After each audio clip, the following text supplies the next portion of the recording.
Ibu Bapak, Saudara-saudari sedama, selamat siang, Sukikoto, Namo Buddhaya. Namo Buddhaya. Ya, bahagia sekali hari ini bisa bertemu dengan saudara-saudari sedama, upasaka, upasika. Ya. Ini adalah pertemuan yang kedua ya, Bante pikir dulu berapa lama yang lalu Bante pernah sih ya. Ini adalah kali kedua kita ketemu. Ya. Dalam pertemuan kali ini Bante akan membahas tentang Sang Buddha dan ajaran Buddha. Itulah tema yang diberikan pada siang hari ini. Jadi hari ini kita coba mengenal tentang dua hal, ya, mengenal tentang Buddha dan apa yang diajarkan oleh Sang Buddha. Seperti itu ya temanya. Ya, yang pertama-tama dulu ya, udah kenal belum sama Buddha? Udah kenal? Kenalnya dekat apa enggak gitu ya? Seberapa jauh kita kenal Sang Buddha? Sang Buddha itu buat kita seperti apa gitu? Apa arti Buddha, Sang Buddha buat kita? Kayak gitu. Terus yang kedua nanti yang tentang ajaran Buddha. Kita mulai dari Sang Buddha dulu. Karena ya kita harus ketahui dengan jelas ya, karena kita semuanya kan umat Buddha gitu ya. Gitu. Nah, sebagai seorang umat Buddha, ya dua hal ini perlu kita kenal dengan sangat jelas, sangat baik. Yang pertama tentang Sang Buddha, terus yang kedua tentang apa yang diajarkan oleh Sang Buddha, gitu ya. Nah, kalau kita lihat patung di depan ini patung ini warnanya nih ya, putih ya. Terbuat dari apa? Marmer kan. Ini dibawa dari Myanmar gitu ya. Kalau patung yang di bawah itu kan terbuat dari logam. Nah, itu dibawa dari Thailand. Kayak gitu. Ini dua negara yang berbeda loh. Patungnya sama nggak? Nggak ya? Nggak sama kan? Mukanya sama nggak? Beda kan? Beda iya. Jadi yang mana yang Sang Buddha yang betul? Yang mana? Yang di bawah atau yang di atas? Hah? Dua-duanya. Gitu.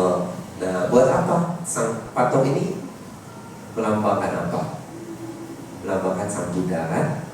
Ya, kita tahu patung melambangkan Sang Buddha. Jadi nggak harus warnanya apa, dari mana, semua melambangkan Sang Buddha.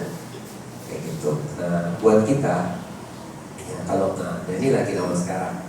Nama sekarangnya sama Sang Buddha, misalkan nama patung Buddha. Ya, kita menghormat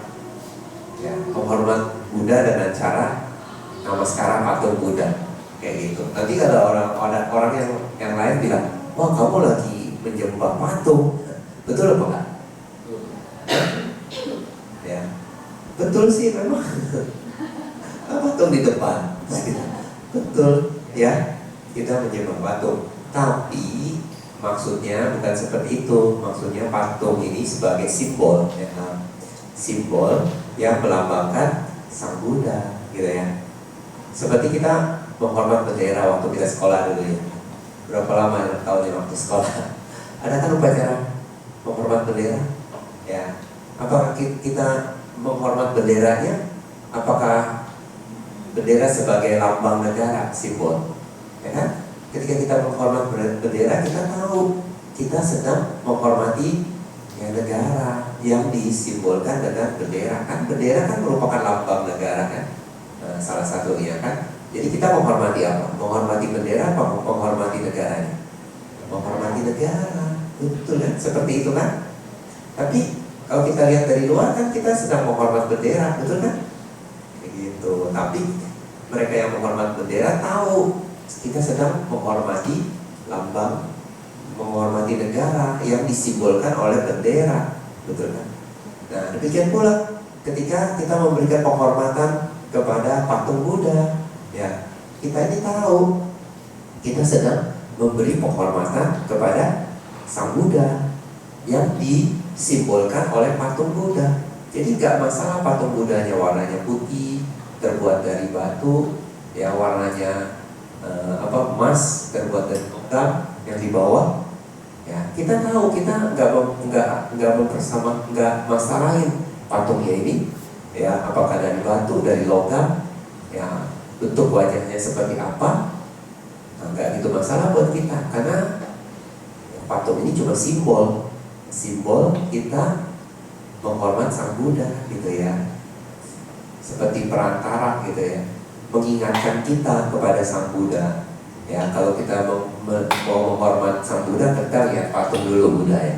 Nah, patung Buddha kita lihat, wah patung Buddha ini kita lihat, oh kita senang kan, gitu ya. Terus kita memberi penghormatan, kita tahu sedang menghormati Sang Buddha kayak gitu. Ya, itu satu hal yang penting ya. Nah, selain kita menghormati Sang Buddha, kita bagaimana penghormatan kita lakukan dengan dengan penuh rasa hormat gitu ya, penuh bakti. Kalau kita nggak pernah mengenal Sang Buddha, ya, kita harus benar-benar mengenal Sang Buddha. Siapa yang pernah baca buku riwayat hidup Buddha Gautama? Ada nggak di sini? Bukunya macam-macam tuh. Ada yang karangan Bante Kusala Dhamma, itu ada gambarnya di dalamnya, tebal seperti ini, ada gambar. Pernah ada yang baca? Wah, ada yang baca ya. Jadi nggak kenal dong siapa Sang Buddha, gitu ya. Kita harus baca riwayat hidup Buddha, karena nanti kalau kita baca riwayat hidup Buddha, nanti kita ada rasa, ya, ada rasa kenal, ya. Jadi kita nanti timbul rasa bakti, kayak gitu, terhadap Sang Buddha. Gitu. Kan ada pepatah mengatakan tidak kenal maka tidak sayang, betul itu. Ya. Bagaimana kita timbul rasa sayang, rasa bakti terhadap Sang Buddha kalau kita nggak kenal? Nah, bagaimana kita mengenal ajaran Sang Buddha? Mengenal Sang Buddha dulu. Ya, sebelum kita mengenal ajarannya, bisa kita mengenal siapa yang memberi ajarannya kan? Siapa yang memberi ajaran Buddha? Yaitu Sang Buddha itu sendiri. Kita harus mengenal Sang Buddha itu sendiri. Dekat. Bagaimana caranya? Nah, salah satu caranya dengan cara kita membaca riwayat riwayat hidup Sang Buddha, buku riwayat hidup Buddha gitu. Kita baca gitu. Walaupun mungkin halamannya banyak, tapi kalau ada yang pernah membaca itu sangat membuat kita terinspirasi dengan kehidupan Sang Buddha gitu. Itu satu hal. Terus yang kedua, mungkin ada yang pernah pergi ke India? Ada ya? Ada loh. Siapa di antara? Bisa angkat tangan? Oh, ada satu. Baru satu. Yang lainnya udah pernah? Belum ya? Berarti saranin untuk pergi ke sana, karena kita bisa menyaksikan sendiri, melihat sendiri, ya, tempat-tempat di mana Sang Buddha pernah hidup gitu ya, tempat-tempat di mana Sang Buddha pernah mengajarkan dhamma, ya. Nah, tempat-tempat tersebut sekarang kita bisa akses loh. Zaman dulu masih tertutup, mungkin tertimbun tanah, tapi sekarang udah dibuka, udah ditemukan, memang tempat itu ada. Dan tempat itu memang betul tempatnya masih ada karena ada tanda-tandanya. Salah satu yang menjadi tanda adalah disebut pilar Asoka ya. Di pilar Asoka itu ditulis ya, ini adalah tempat Sang Buddha, di mana Sang Buddha maksudnya waktu jadi Pangeran Siddhartha itu lahir, di mana tempat Sang Buddha mencapai pencerahan sempurna. Ada prestasinya yang menandakan bahwa tempat ini tempatnya benar gitu ya. Kayak gitu. Jadi kalau kita pergi ke India, kita bisa melihat dengan istilahnya dengan mata kepala kita sendiri ya, menyaksikan dengan tempat di mana Sang Buddha pernah ada, mengajar, pernah hidup di sana. Jadi Sang Buddha itu bukan berita hoax kayak gitu ya, tapi memang betul ada gitu, peninggalannya masih ada. Jadi itu satu hal kayak gitu. Jadi mereka yang pernah pergi ke India melihat sendiri, menyaksikan sendiri bahwa tempat-tempat itu walaupun sekarang mungkin istilahnya tinggal reruntuhan ya, tinggal pondasi-pondasi bata gitu ya, bata merah kayak gitu. Tapi memang ya itu membuktikan keberadaan dari Sang Buddha. Jadi Sang Buddha itu bukan cuma cerita aja gitu ya, bukan cuma cerita yang diceritakan turun-temurun, tapi kebenarannya tidak bisa dibuktikan. Nah, kalau kita pernah pergi ke India, kita bisa melihat sendiri kebenaran dari ya adanya Sang Buddha gitu ya. Seperti itu, penting nggak buat kita? Yang untuk membuktikan kebenaran itu ada.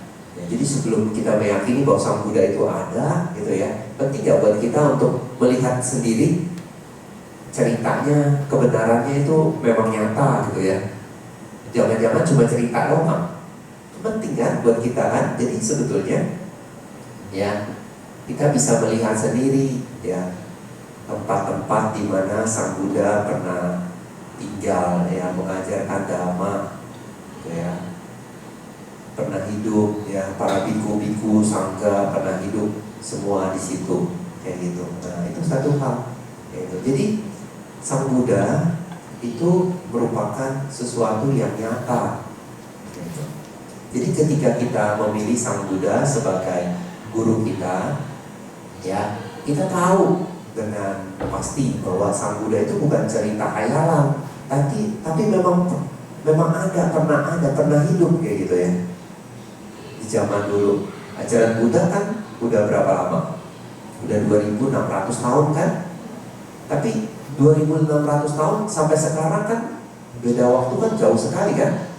Nah, mungkin ada orang-orang yang berpikir, wah itu mah cuma cerita aja sih, zaman dulu siapa yang bisa membuktikannya, betul? Tapi kalau kita pergi ke India, kita tahu, kita bisa buktikan sendiri, ya, dari sisa-sisa reruntuhan yang masih ada, kayak gitu. Tempat-tempat di mana Sang Buddha pernah hidup, mengembara dari satu tempat ke tempat untuk mengajarkan dhamma, itu masih banyak sekali tempat-tempat seperti itu. Dan ini membuktikan kepada kita kebenaran, kenyataan tentang kehidupan Sang Buddha. Jadi Sang Buddha itu benar-benar ada, bukan cuma cerita aja, ya.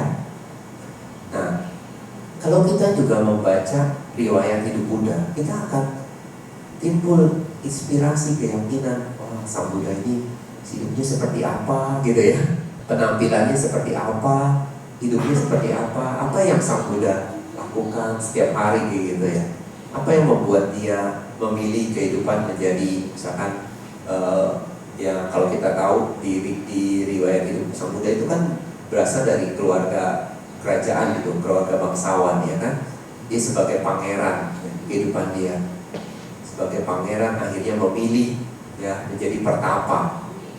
Ya, setelah menjadi pertapa kurang lebih selama 6 tahun, ya, Sang Buddha akhirnya berhasil mencapai pencerahan sempurna di bawah pohon Bodhi. Nah, siapa yang punya pohon Bodhi di rumah? Ada ya? Ada yang tanam nggak? Pohon Bodhi. Pohon Bodhi itu sebetulnya bukan nama pohonnya, ya. Itu sebetulnya pohon Bodhi sebagai nama pohon julukan. Julukan maksudnya pohon di mana Sang Buddha mencapai pencerahan, kayak gitu ya. Makanya pencerahan artinya kan Bodhi, ya. Di mana Sang Buddha duduk di bawah pohon itu sehingga mencapai Bodhi, maka pohon itu disebut pohon Bodhi, gitu. Gitu. Ya, jadi sebetulnya nama pohonnya ada, gitu ya. Ya, bukan nama pohon aslinya, bukan pohon Bodhi.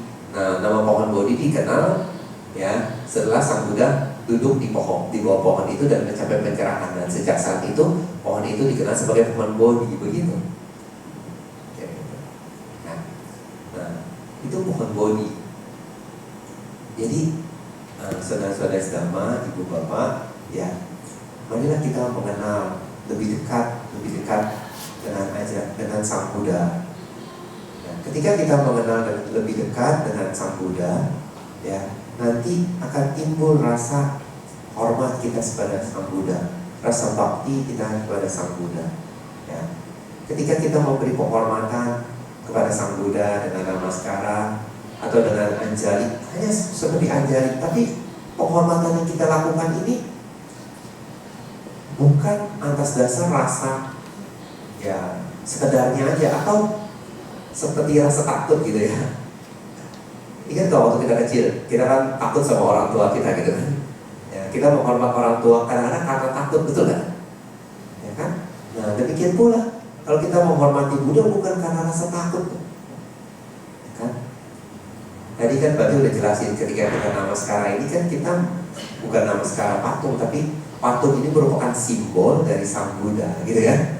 Ya, kita memberi penghormatan kepada Sang Buddha yang disimbolkan oleh patung Buddha.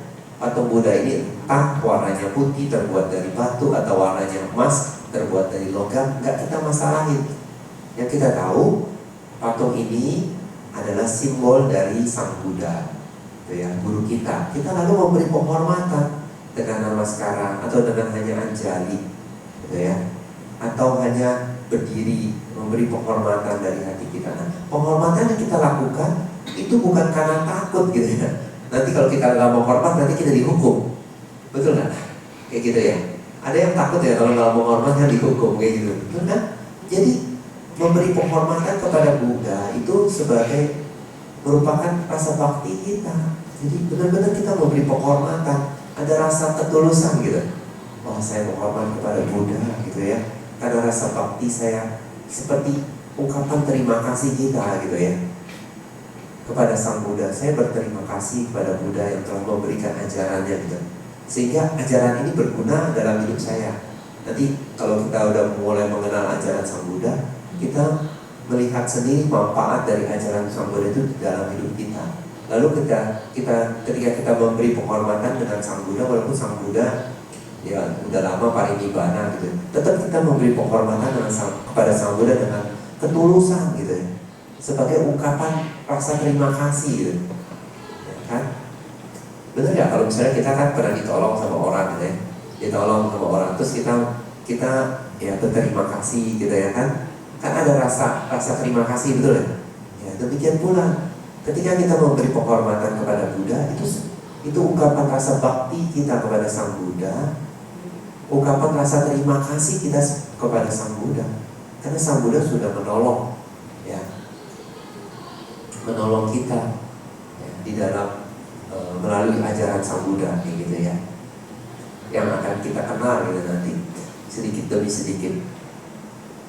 Nah, jadi ketika kita memberi penghormatan, kita melakukannya dengan rasa yang tulus gitu ya, rasa terima kasih, rasa bakti, bukan dengan takut gitu. Kalau nggak memberi penghormatan nanti kita dihukum, dicela gitu ya, seperti itu ya, bisa dimengerti kan?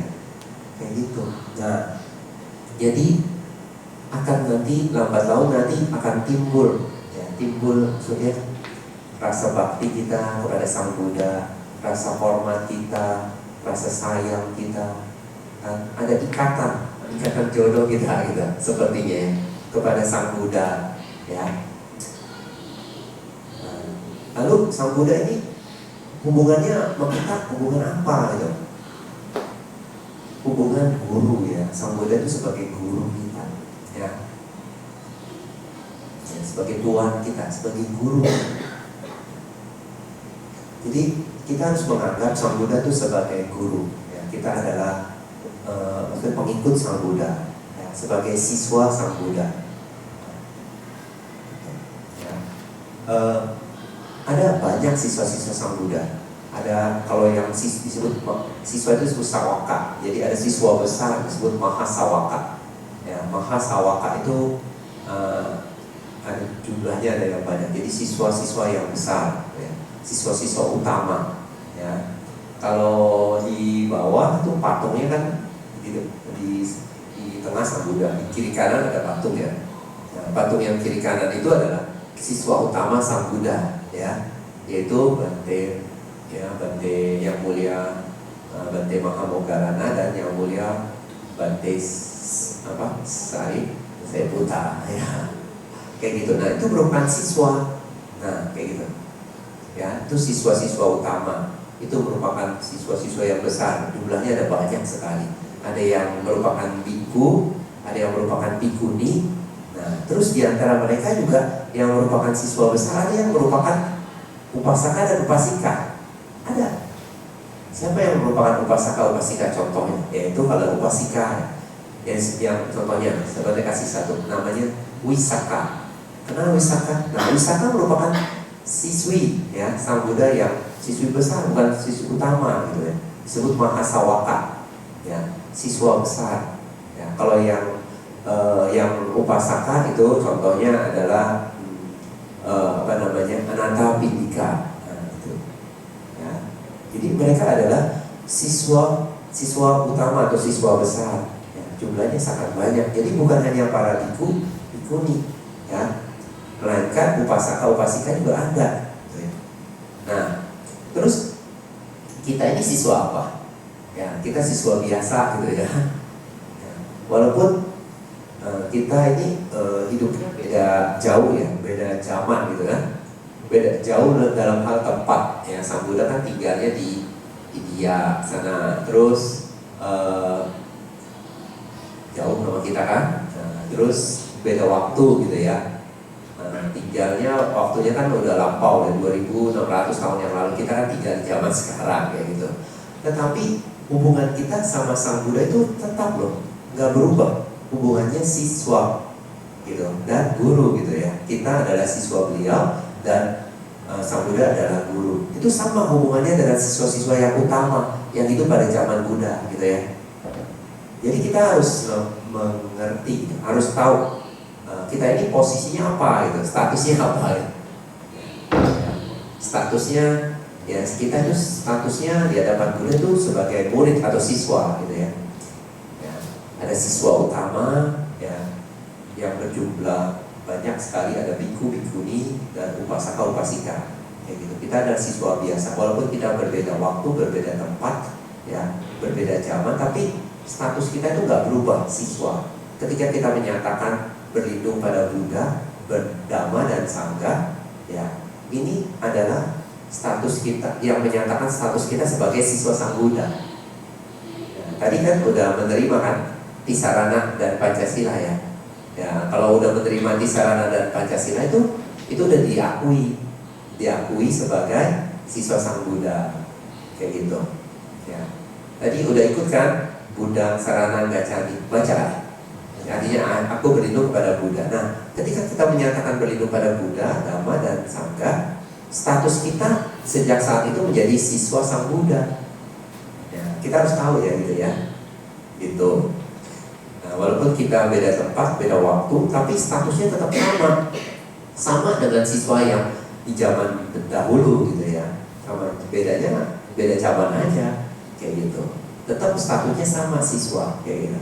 Ya, kalau zaman dulu mungkin ya murid-murid pada zaman dulu bisa berinteraksi langsung dengan Sang Buddha, bisa istilahnya bisa bertanya langsung, berbicara langsung, bisa ngobrol langsung lah, gitu, bisa bertemu. Ya, kita nggak bisa bertemu dengan Sang Buddha, tetapi kita masih bisa bertemu dengan ajaran Sang Buddha kayak gitu. Nah, itu tetap Sang Buddha. Jadi kita harus mengenal ya dua hal, Sang Buddha yang pertama dan yang kedua ajaran Sang Buddha. Ya, kita harusnya dari waktu ke waktu ya, kita semakin dekat dengan Sang Buddha gitu ya. Semakin dekat dengan Sang Buddha dan semakin dekat dengan ajaran Sang Buddha.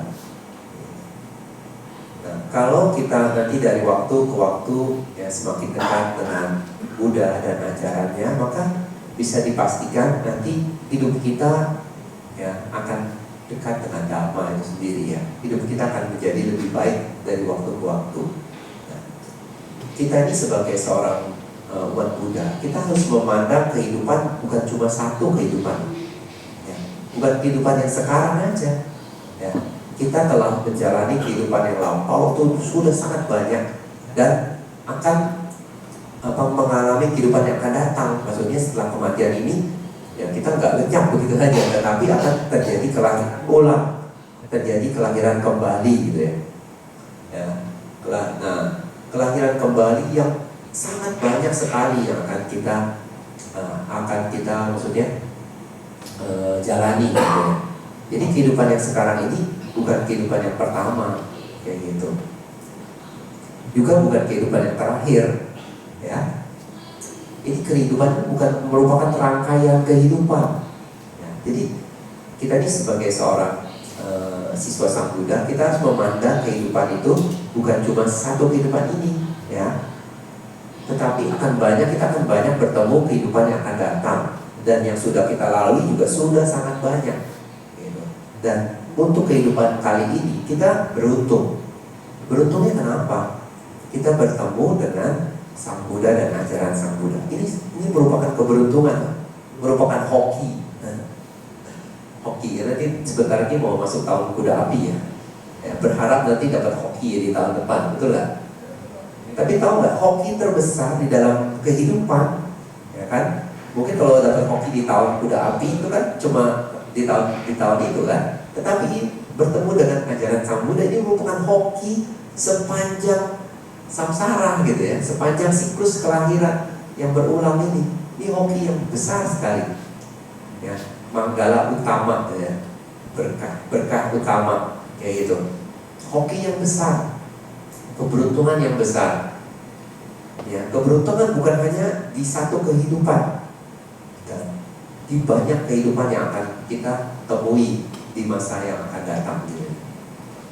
Jadi bertemu dengan Buddha dan ajaran Sang Buddha ini merupakan hoki yang terbaik, ya, hoki yang besar di kehidupan yang sekarang dan akan banyak kehidupan ke depan yang akan kita lalui. Gitu. Karena kehidupan yang sekarang ini bukan yang pertama dan bukan yang terakhir. Kita harus mengetahui hal itu dengan baik ya. Jadi kita jangan berpikir, oh ini kehidupan saya yang terakhir ya, atau yang pertama. Bukan.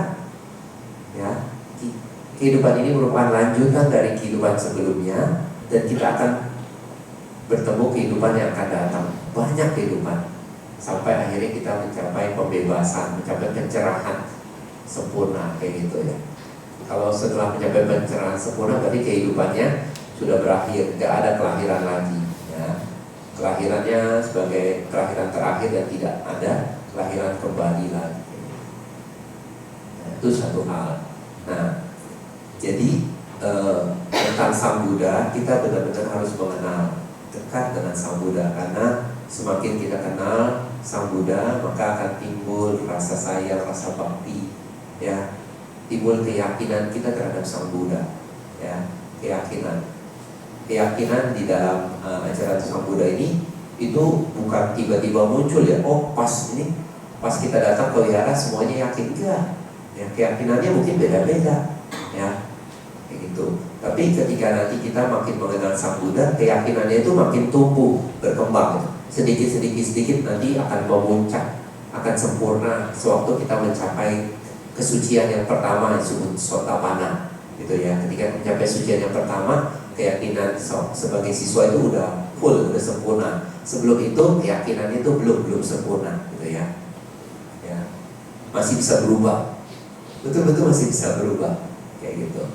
Nah, itu yang pertama tentang Sang Buddha. Terus yang kedua tentang ajaran Sang Buddha. Ya, tadi kita udah mengenal Sang Buddha. Terus yang kedua yang lebih penting, kita mengenal ajaran Sang Buddha. Nah, ajaran Sang Buddha lah ini yang membantu di dalam kehidupan kita, gitu ya. Nah, ajaran Sang Buddha ini itu ya bukan ilmu biasa, gitu ya. Ya, kalau ilmu biasa seperti ilmu kedokteran ya, untuk mengobati penyakit gitu kan. Ilmu apa lagi? Ilmu teknik sipil untuk bikin bangunan kayak gitu ya.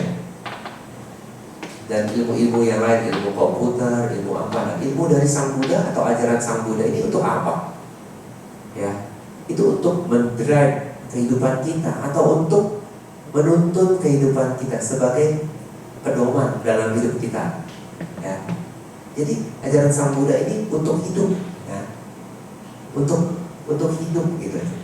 Bukan untuk hidup yang saat ini aja, untuk kehidupan yang selanjutnya, untuk kehidupan di setelah kelahiran ini kan kita akan menemui kematian. Setelah kematian apa yang terjadi? Kita lahir kembali, ya. Jadi ajaran Sang Buddha itu kalau kita udah kenal sekarang, ya nanti di kehidupan yang akan selanjutnya kita itu bisa mengenal kembali dan akan membantu atau menjadi pedoman untuk hidup kita. Jadi ajaran Sang Buddha ini itu berperan atau berguna untuk kehidupan kita, ya. Ya bukan ilmu biasa. Ya misalnya kalau tadi ilmu kedokteran kan fungsinya buat apa? Ya fungsinya untuk maksudnya mengobati penyakit, gitu kan? Kayak gitu, untuk penghasilan lah, kayak gitu ya. Ilmu komputer, ilmu bangunan, kayak gitu-gitu kan. Itu ilmu biasa, tetapi ilmu yang dari Sang Buddha atau ajaran Sang Buddha ini itu untuk apa? Untuk kehidupan kita, untuk menjalani kehidupan ini dengan cara yang Sang Buddha ajarkan, gitu. Ya, apa sih ajaran Sang Buddha? Ajaran Sang Buddha itu banyak sekali ya. Makanya kalau kita pernah lihat kitab suci agama Buddha yang namanya Tipitaka itu kan bukunya banyak ya. Ya bahasa Thai itu ada 45 buku tebal-tebal gitu ya. Ya, kita nggak bisa bawa semua. Nah, kalau di sini ya, kalau yang kita kenal cuma Parita kan. Parita yang kita baca itu ada bukunya. Nah, Parita itu isinya cuma sebagian kecil kan. Itu diambil dari Tipitaka, dikumpulin gitu ya. Maksudnya ajaran-ajaran tertentu dikompilasi menjadi satu buku yang disebut buku Parita. Kegunaannya untuk melakukan kebaktian setiap ada kebaktian kayak gitu. Jadi diambil untuk kegunaan khusus untuk kebaktian. Tetapi ajaran Sang Buddha kalau mau dilihat secara keseluruhan itu sangat banyak, sangat besar. Siapa yang pernah lihat itu Tipitaka? Pernah lihat bukunya? Ya, nggak pernah lihat ya, kayak gitu. Nah, ajaran Sang Buddha itu ya itu waktu Sang Buddha parinibbana atau meninggal 3 bulan setelah parinibbana, itu para biku itu berkumpul. Mereka berkumpul membahas atau mengumpulkan ajaran Sang Buddha, sehingga ajaran Sang Buddha ya bisa kita kenal sampai sekarang ya, tercatat tertulis di dalam Tipitaka gitu ya. Nah, Tipitaka itulah yang merupakan yang kita bisa menjadi mengenal ajaran Sang Buddha kayak gitu. Jadi kita juga kadang-kadang nggak baik. Maksudnya kita kadang belum lihat ya Tipitaka seperti apa. Ya lihat aja enggak, bagaimana baca gitu ya. Ya kayak gitu. Tapi dari ajaran Sang Buddha itu ada yang disebut ajaran inti atau ajaran pokok ya. Ajaran inti adalah ajaran pokok itu ada beberapa ya. Yang pertama itu ajaran tentang 4 kebenaran mulia ya gitu. Jadi ajaran Buddha itu kalau mau diintikan itu ditarik intinya itu ya disebut ajaran tentang 4 kebenaran mulia ya. Semua yang Sang Buddha ajarkan ya selama beliau hidup ya kita bisa tarik dalam satu intinya, itu merupakan yang disebut 4 kebenaran mulia ya. Kebenaran tentang duka, kebenaran tentang asal mula duka, kebenaran tentang akhir duka, kebenaran tentang jalan menuju akhir duka kayak gitu. Nah itu salah satu intinya. Yang kedua ajaran tentang yang disebut ajaran tentang karma ya, karma dan punabawa. Ajaran karma itu perbuatan, karma artinya perbuatan yang kita lakukan lewat ucapan, lewat tindakan fisik kita, lewat pikiran kita, itu disebut karma. Perbuatan ini bisa baik, bisa buruk ya. Nah, perbuatan ini atau karma ini punya potensi untuk menghasilkan akibat dari karma. Akibat karma disebut karma phala ya. Akibat karma ini sebetulnya ada 2 ya. Yang pertama itu akibatnya bersukuna bawa tumibah lahir. Nah, yang kedua akibat karma yang kita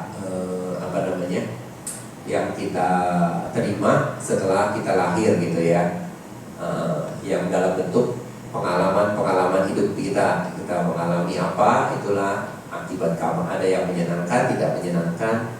Nah, itu adalah akibat karma ya.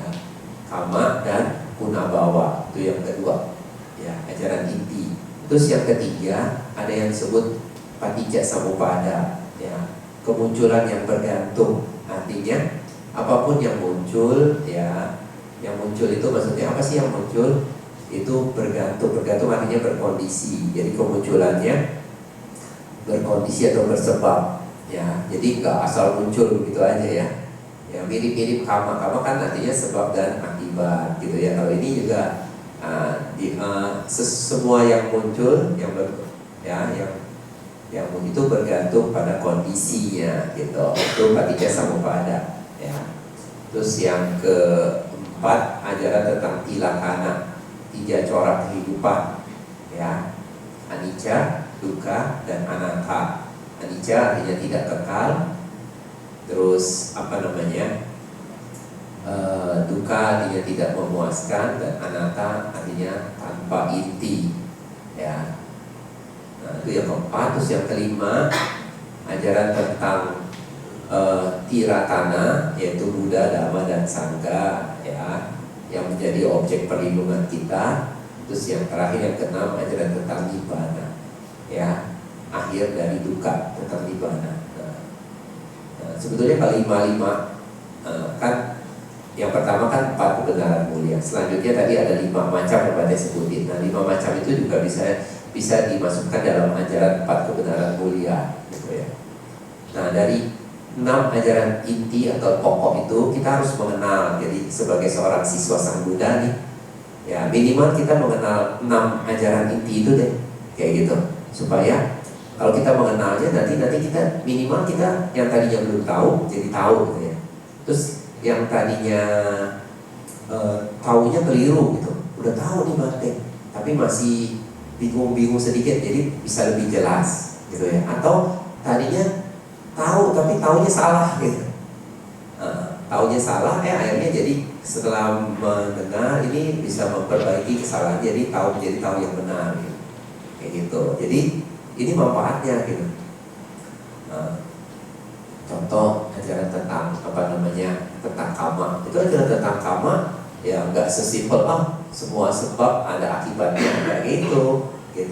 Nggak sesimpel itu. Nah, kama itu kan artinya perbuatan yang kita lakukan lewat apa? Lewat ucapan kita, lewat apa lagi? Lewat lewat jasmani kita, atau lewat tindakan kita ya. Terus lewat pikiran. Nah, tapi perbuatan ini harus ada kehendaknya, harus ada cetananya, gitu, ada niatnya. Ya, jadi kalau perbuatannya nggak ada niatnya, seperti yang disebut perbuatan tidak sengaja gitu ya, itu bukan kama, ya itu bukan perbuatan yang termasuk kama, kayak gitu. Jadi kama artinya perbuatan yang diniatkan atau dikehendaki, gitu ya, kayak gitu. Kalau kita lagi jalan-jalan, tiba-tiba kita nggak sengaja kita injak semut, gitu ya, itu bukan kama, ya itu perbuatan tidak sengaja. Nah, perbuatan tidak sengaja itu tidak termasuk kama. Kama adalah perbuatan yang kita kehendaki, kayak gitu, ya.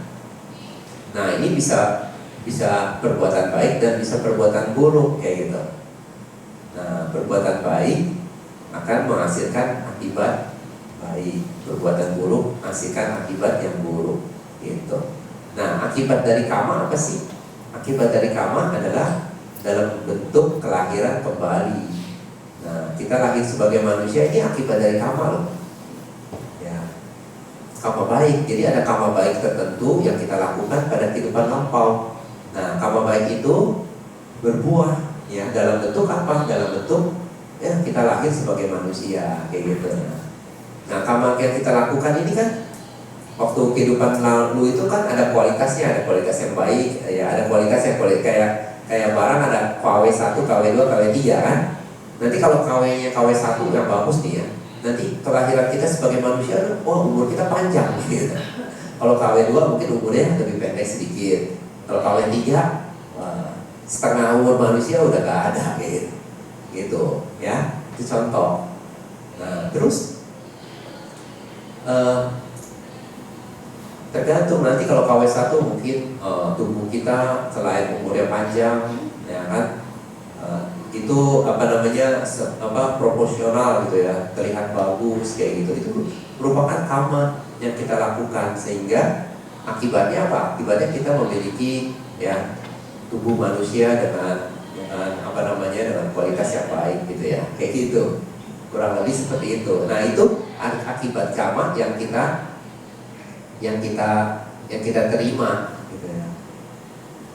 Kita memiliki tubuh manusia ya, kayak gitu. Nah, akibat kama yang lain, akibat kama kan tadi Bante bilang ada 2 macam. Akibat pertama yaitu sewaktu kita lahir gitu ya, kita lahir sebagai apa? Sebagai manusia. Nah, akibat yang kedua setelah kita lahir. Ya, setelah kita lahir kita kan memiliki pengalaman hidup kan. Pengalamannya banyak yang menyenangkan, banyak yang tidak menyenangkan. Coba selama kita hidup nih, selama kita berapa tahun kita udah hidup nih, kira-kira pengalamannya enak apa gak enak? Banyak enaknya apa banyak gak enaknya? Nah, ya kalau misalnya banyak gak enak, berarti karma buruknya banyak, kayak gitu. Kalau banyak enaknya, karma baiknya banyak, gitu aja ya. Jadi selama kita hidup kan kita ya kan mengalami ya pengalaman-pengalaman kayak gitu ya. Tergantung pengalaman itu menyenangkan atau tidak menyenangkan. Ya, itu adalah ya merupakan akibat karma juga, gitu ya. Itu satu. Nah, terus ajaran tentang 4 kebenaran mulia juga kita harus mengerti dengan baik. 4 kebenaran mulia itu apa sih? Kebenaran tentang apa? Tidak lain dan tidak bukan kebenaran tentang diri kita loh itu. Ya. Bukan kebenaran tentang sesuatu yang jauh gitu. Kan Bate udah bilang, ajaran Buddha itu sebetulnya untuk pedoman hidup kita kan. Jadi ajaran Buddha itu sebetulnya berisi tentang hidup kita. Contohnya ajaran tentang 4 kebenaran mulia, ini kebenaran tentang apa? Tentang diri kita masing-masing, gitu ya. Kebenaran tentang duka, pendeta ya. Duka. Siapa yang mengalami duka? Siapa? Nah. Yang mengalami duka siapa? Kita kan? Ya, jadi kebenaran tentang duka ini adalah kebenaran tentang makhluk, ya, makhluk hidup sebagai manusia, sebagai binatang, ya, sebagai dewa, ya kan, sebagai makhluk peta itu kan mereka memiliki ya kebenaran tentang penderitaan. Ya, nggak usah jauh-jauh ya. Sebagai apa makhluk dewa atau makhluk peta, tapi kebenaran tentang diri kita lihat kebenaran tentang duka di mana? Di dalam diri kita. Kita nggak boleh pikir kebenaran tentang duka itu sesuatu yang abstrak gitu, sesuatu yang ada di mana gitu ya, abstrak yang nggak bisa kita jangkau. Enggak, kebenaran tentang duka ini itu tidak lain dan tidak bukan kebenaran tentang diri kita sendiri gitu. Duka kan artinya, sebetulnya duka itu artinya maksudnya luas ya, bukan hanya tidak memuaskan, bukan hanya penderitaan atau tidak memuaskan, lebih jauh daripada itu. Makanya sulit sekali kata-kata duka ini diterjemahkan secara yang mewakili semua arti dari duka gitu ya. Makanya dipakai kata-kata duka aja ya, kayak gitu ya. Nah, kebenaran tentang duka itu artinya kebenaran tentang diri kita yang pertama nih. Diri kita terdiri dari kan batin dan jasmani gitu ya. Kebenaran tentang kita harus melihat kalau kita mau merenung atau melihat kebenaran duka itu kita nggak usah jauh-jauh kemana. Kita harus melihat ke dalam diri kita sendiri. Ada nggak sih duka di dalam diri kita sendiri gitu ya? Ada nggak? Ada gitu ya. Kayak gitu ya. Melihat ke dalam, tunjuknya bukan ke depan, ke sini. Nah, ada nggak? Ada duka di sini. Kayak gitu. Nah, duka ini artinya ada berapa jenis duka dan disebut duka-dukata. Itu penderitaan yang umum, penderitaan fisik dan penderitaan jasmani yang kita alami ya, dalam bentuk perasaan-perasaan yang tidak menyenangkan ya. Perasaan yang tidak menyenangkan ini kan yang kita alami dalam tubuh dan batin kita. Nah, itu disebut duka-dukata. Contoh apa Kak? Perasaan yang tidak menyenangkan yang ada di fisik ya, waktu kita sakit sakit enak gak? Nah, gak enak kan? Nah, itu perasaan disebut perasaan tidak menyenangkan. Itu adalah duka ya. Ada perasaan yang tidak menyenangkan di batin gitu ya. Kalau kita, apa sih perasaan tidak menyenangkan di batin? Sang Buddha bilang ya, seperti kesedihan ya, ratap tangis, putus asa, itu penderitaan batin kan? Tidak mendapatkan apa yang diinginkan, sedih gak? Sedih enak gak? Menyenangkan, gak enak kan? Enaknya di mana? Ya kan? Di fisik apa di batin? Di batin, kayak gitu kan? Nah, ini adalah perasaan tidak menyenangkan di batin. Itu disebut duka-dukata. Duka yang nyata, yang kita bisa kenali nyata loh di dalam kehidupan kita, kayak gitu. Nah, ada disebut viparinama duka. Duka dalam bentuk perubahan. Apa sih yang duka perubahan? Itu adalah perasaan yang menyenangkan. Nah, perasaan yang menyenangkan waktu kita mendapatkan sesuatu gitu, waktu kita makan yang enak, ya, waktu duduk di tempat yang enak gitu.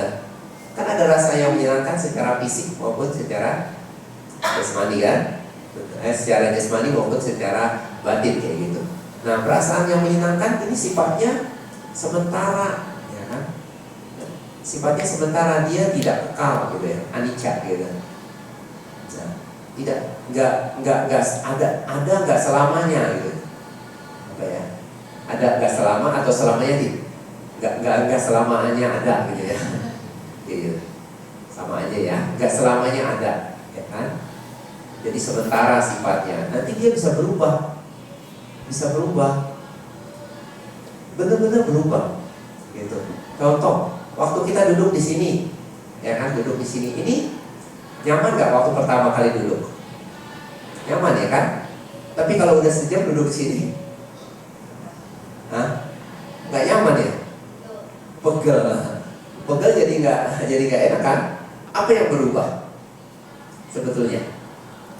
Apakah di tempat duduknya berubah? Kagak, masih ada, betul kan? Ya kan? Apakah ini tubuh kita yang duduk yang berubah? Kagak kan? Nggak berubah kan? Kita masih duduk di sini kan, betul? Kok tadi nyaman pertama kali duduk, kok terasa nyaman, sekarang nggak nyaman? Jadi apa yang berubah? Perasaannya berubah. Makanya disebut perasaan tidak kekal, tidak selamanya. Ya, tidak selamanya ada gitu ya. Jadi kenyamanan tidak selamanya ada, dia berubah. Buktinya apa? Gampang, kita duduk di sini. Oh, udah duduk berapa lama? Tadi udah sejam ya di sini ya. Udah mulai gak nyaman kan, betul kan? Tapi waktu pertama kali duduk nyaman gak? Nyaman. Nah, itu perasaan berubah. Itu disebut wiparinama duka. Ya. Jadi duka karena perubahan. Jadi kalau perasaan yang menyakitkan itu duka yang nyata, duka dukata. Duka adanya di mana? Bukan di luar, di sini, di dalam. Ya, jadi kita melihat duka di dalam diri kita. Terus, nah, itu wiparinama duka. Duka yang bersifat sementara, tidak nyata gitu ya, tersembunyi. Ya, tersembunyi di dalam kesenangan itu. Tapi kalau kesenangan itu berubah, maka akan terlihat jelas kayak ini. Bisa dimengerti tidak? Itu tentang dulu. Contoh, suka makan apa? Makan bakmi suka nggak? Suka. Ya kalau makan bakmi, mangkok pertama masih enak kan? Kalau Bante kasih lagi 1-2 mangkok lagi, terus mangkok yang ketiga, kenyang. Mau nggak? Kenapa nggak mau? Rasanya berubah nggak? Berubah. Udah jadi apa? Nggak enak lagi, betul kan? Iya. Begitu. Sekarang apa yang berubah? Waktu mangkok pertama sama mangkok yang keempat deh. Ya kan? Kalau kita makan bakmi ramen kan, kita boleh nambah kan? Nambah bakminya doang, betul ya? Buahnya nggak boleh nambah. Ya kita tambah yang pertama, kedua, ketiga, keempat. Kan rasa yang berubah apa? Kan waktu pertama makan, oh enak, kita tambahkan 1, tambah yang kedua, ketiga itu kayak rasanya kurang enak nih. Yang keempat, waduh nggak enak, udah mau berhenti, betul nggak? Yang berubah apa? Apa bakminya berubah? Enggak kan, bakminya tetap sama, mangkoknya sama. Kita yang makan juga nggak sama kan? Makanya masih pakai sumpit yang sama kan? Kayak gitu. Jadi apa yang berubah? Perasaannya kita berubah. Karena perasaan itu memang sifatnya sementara, dia anicca. Ya, itu disebut wiparinama duka, penderitaan yang tersembunyi. Ya, tersembunyi di mana? Karena sifatnya yang sementara itu tersembunyi di dalam kesementaraan. Ngerti kan? Kayak gitu. Ya. Nah, ini ajaran Buddha loh seperti itu. Jadi ajaran Buddha seperti ini kita bisa maksudnya gunanya, kadang-kadang orang tanya loh Bante, itu sebetulnya gunanya buat apa gitu. Kita memiliki pengetahuan tentang tentang ajaran Sang Buddha ini, gunanya buat apa? Tadi kan Bante bilang ajaran Buddha ini buat hidup kita kan. Ya. Sekarang hidup kita ini gunanya buat apa gitu? Untuk sebagai pedoman hidup kita. Supaya apa hidupnya? Gunanya? Supaya katanya ini untuk menghilangkan kemelekatan katanya. Kemelekatan terhadap apa? Ya. Terhadap diri kita sendiri dan objek-objek yang kita sukai itu. Ya. Nah, ini akan membebaskan kita dari kemelekatan. Kemelekatan itu disebut yang kedua. Ya. Apa yang kedua? Yang kedua itu adalah sumber atau sebab dari duka. Ya. Sebab dari duka itu tanha disebutnya. Ya, tanha kalau kecil, ya masih kecil itu disebut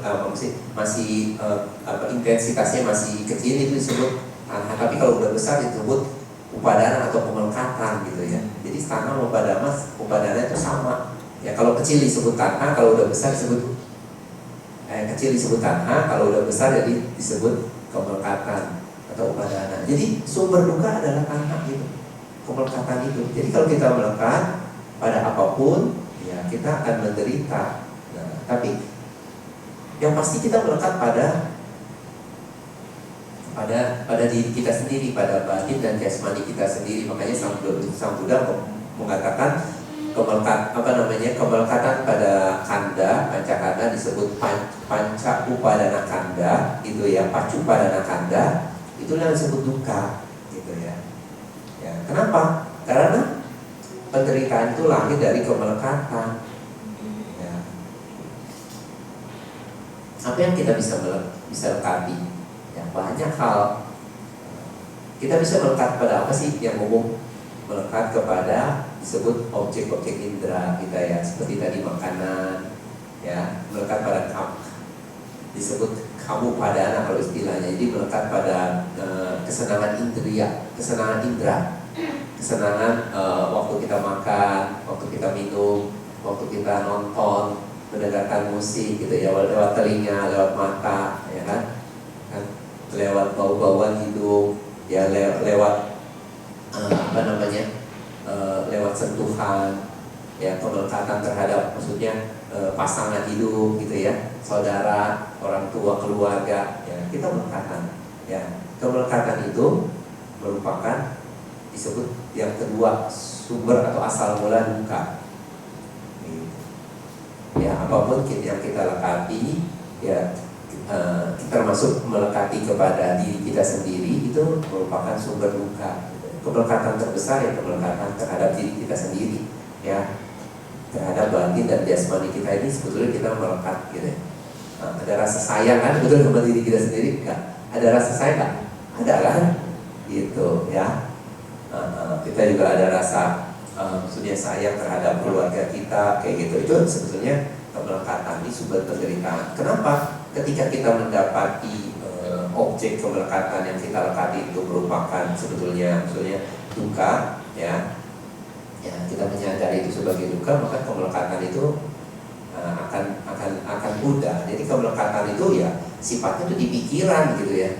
Ya, misalnya contoh kita melekat pada pasangan, kita maunya jauh-jauh supaya nggak melekat, gimana?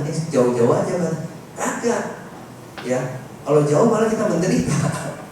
Kita jauh, ya, betul nggak?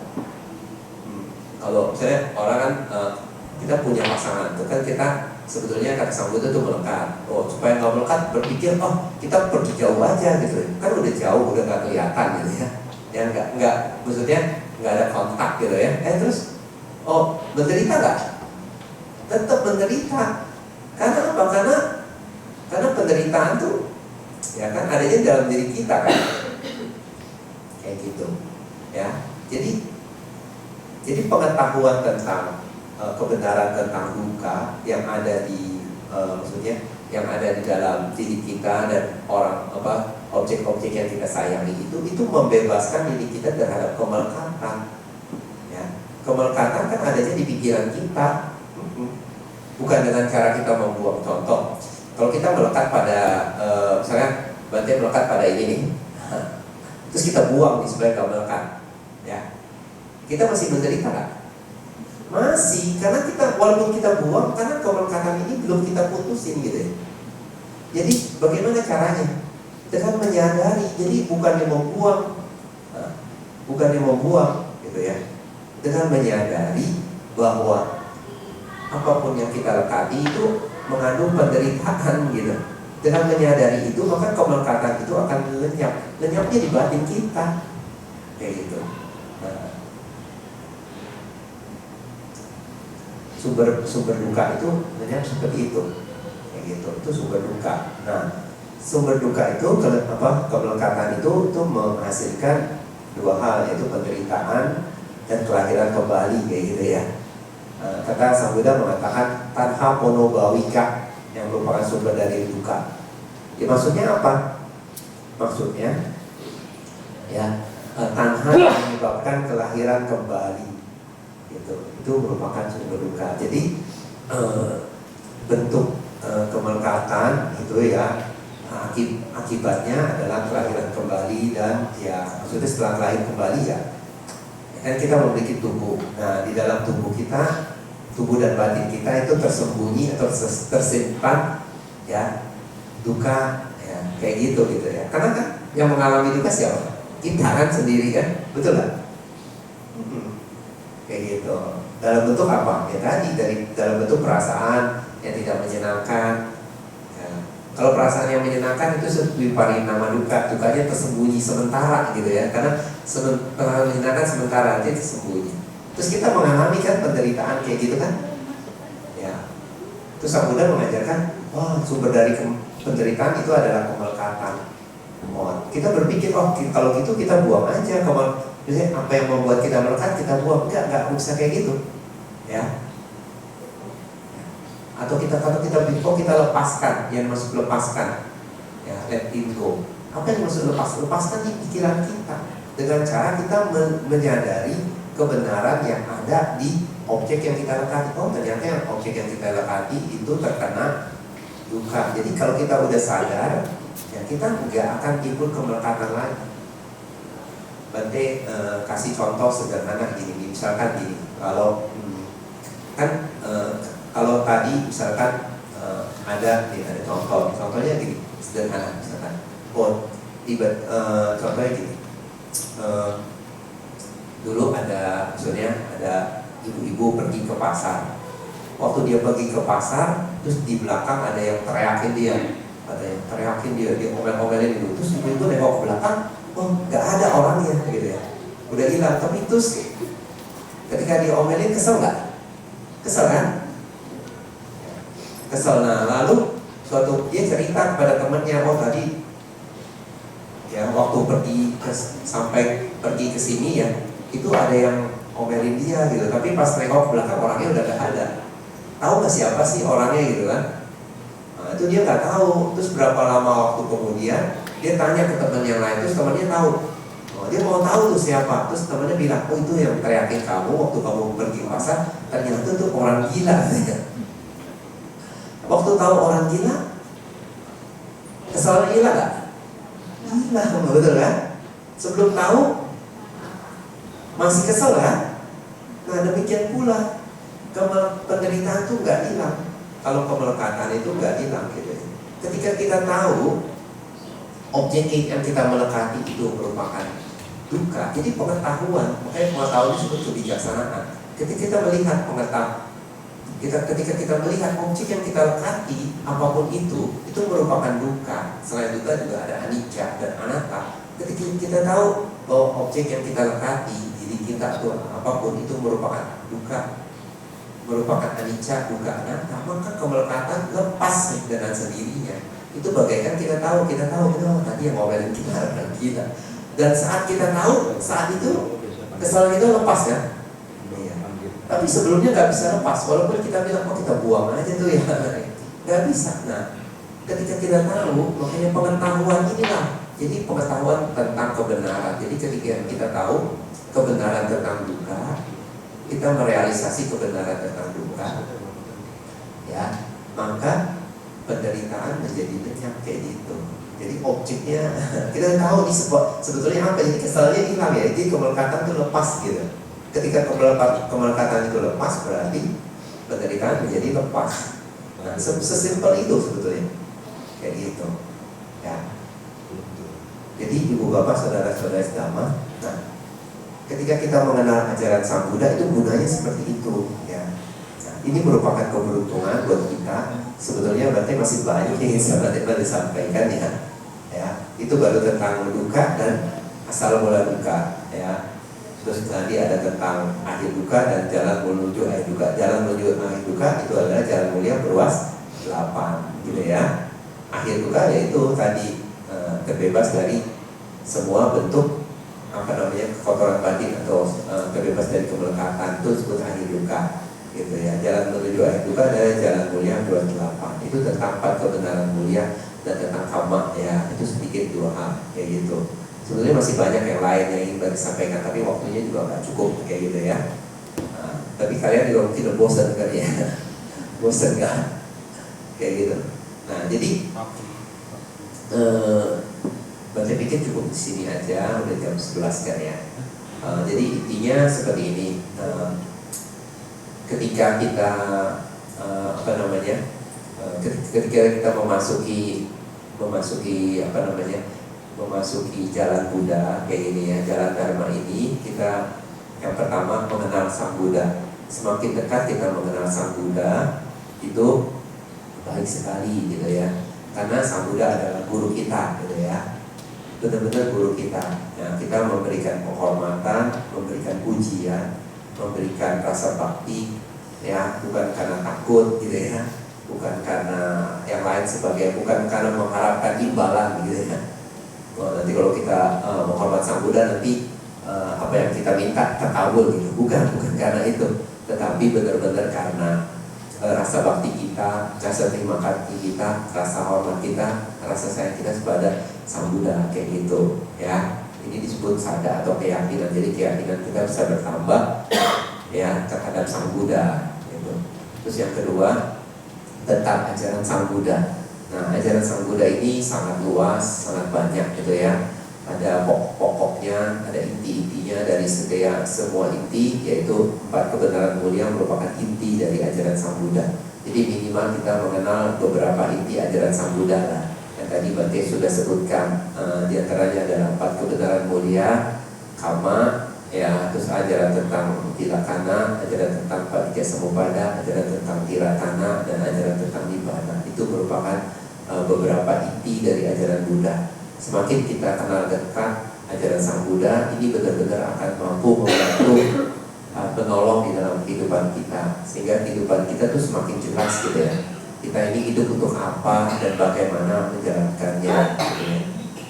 Jadi gunanya ajaran Sang Buddha itu buat apa dalam hidup kita?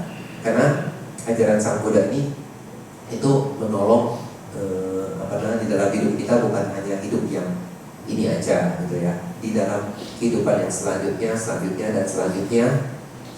terus, ini akan menjadi penolong, benar-benar akan menjadi penolong dalam hidup kita gitu ya. Jadi ini adalah sebuah keberuntungan buat kita bisa mengenal ajaran Sang Buddha ya. Semakin hari semakin baik kita mengenal ajaran Sang Buddha, semakin hari kita semakin banyak kita mengenal ajaran Sang Buddha, sehingga ini akan membentuk sekali lagi keyakinan kita terhadap ajaran Sang Buddha. Jadi kita bentuk keyakinan kita terhadap Sang Buddha dan ajaran Sang Buddha. Ini adalah suatu hoki terbesar ya menjelang menjelang tahun kuda api ya. Semoga ya Bapak Ibu semua ya sehat, bahagia, sejahtera, dan maju dalam dhamma sehingga mencapai pencerahan sempurna. Sabe sata bawantu sukitata. Semoga semua makhluk hidup berbahagia. Sadhu, sadhu, sadhu. Terima kasih semua.